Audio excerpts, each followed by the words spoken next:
Thank you PCBWay for sponsoring this video. Today we're making the ultimate GameCube controller. Each of my controllers has an issue of some sort that I'm going to solve today. This is the OEM Nintendo controller meant for the Switch, which is great, but I can't use it on my GameCube. This is an OEM GameCube controller for the original GameCube. It stick drifts and it doesn't work on the Switch.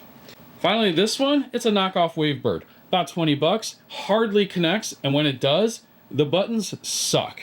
So I got my hands on an 8BitDo Bluetooth kit with a Hall effect joystick, which will solve my Switch and drifting problem.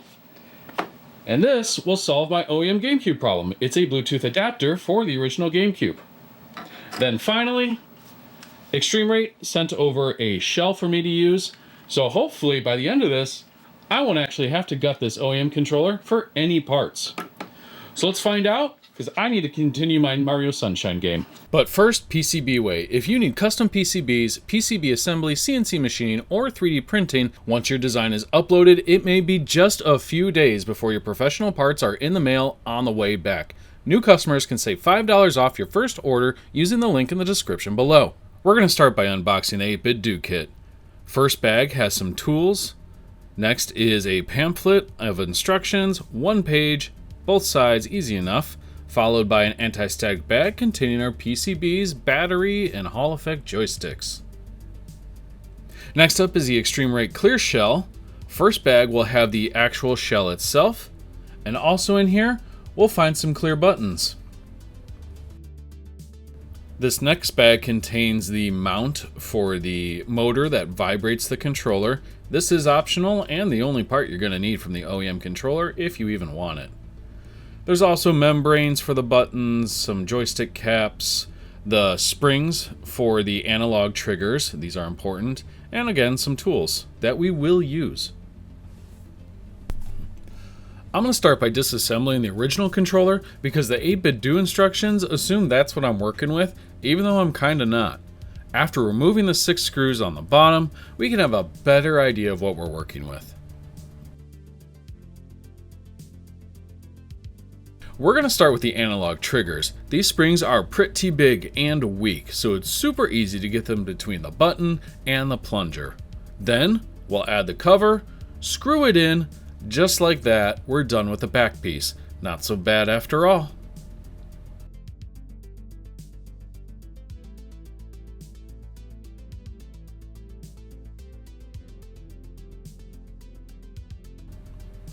Let's get back to work on the PCB. And we need to start with some joystick caps. After that, we work from the outside to the inside, starting with placing the buttons. Unlike the Switch controllers in the other video, all these buttons are different shapes, so it's super easy to find where they go. The only buttons that are the same are the kidney bean looking ones, and they're keyed, so if it doesn't fit, try another hole. With the buttons in place, add the membranes on top. Remember, for all the membranes, the black dot will be against the PCB, so they should all be facing you for now. Before you continue, you will need to plug the PCB into your computer using the USB-C port and update the firmware to get Switch 2 support. Please do it now. It's a bigger pain in the butt later, as I found out the hard way. Alright, so then we'll get the PCB on top of all those buttons and membranes, and you might just need a third hand to keep it all in place. Regardless, next we're going to be adding the C-stick, which just plugs into the main PCB board, and a single post at the top keeps this in position.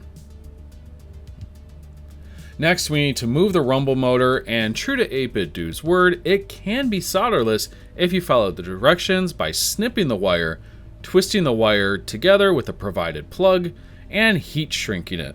However, I'm a professional amateur, and it's super easy to remove the wires with a soldering iron and then solder those new wires together, so I'm going that route.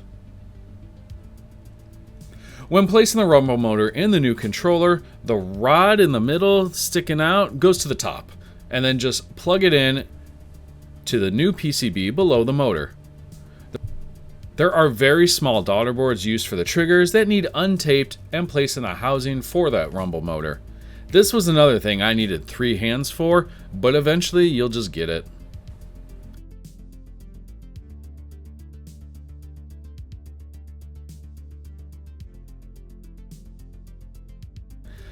Almost done. Next is the charger, which is attached with a tiny ribbon cable above that rumble motor.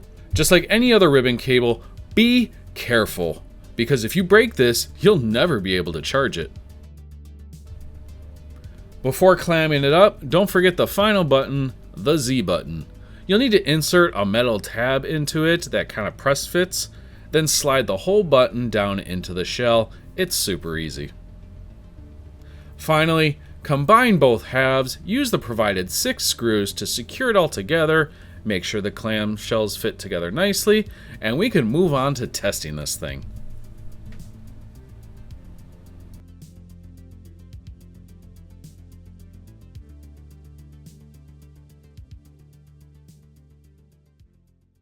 We're going to start with the OG GameCube. You plug in the adapter, hit the red button, and pair your controller. These are all valid backups. As you see in the bottom right, I've got our Simpsons Road Rage disc sitting right there.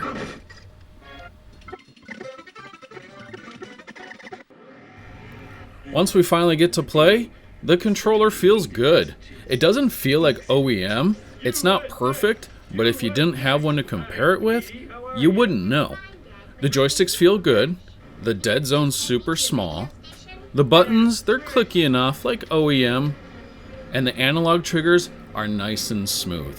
Honestly, I am extremely happy here, and this is one of my favorite games I grew up on, so to be honest, I might have a couple hours of footage of me just playing it when I really only intended for a few minutes. But now that we know this feels great, let's try the Switch 2. So just like in the OG GameCube, to pair it, you press the start button and the Y button for 3 seconds, and the blue light blinks. On the Switch 2, it identifies as a Pro controller, which is completely fine. But now, I want to see if I can pair both controllers and use them. Our NSO GameCube controller is connected. Let's start up some Mario Kart.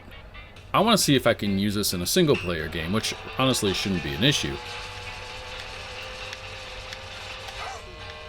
I'm terrible, but it works. Now onto the GameCube emulator.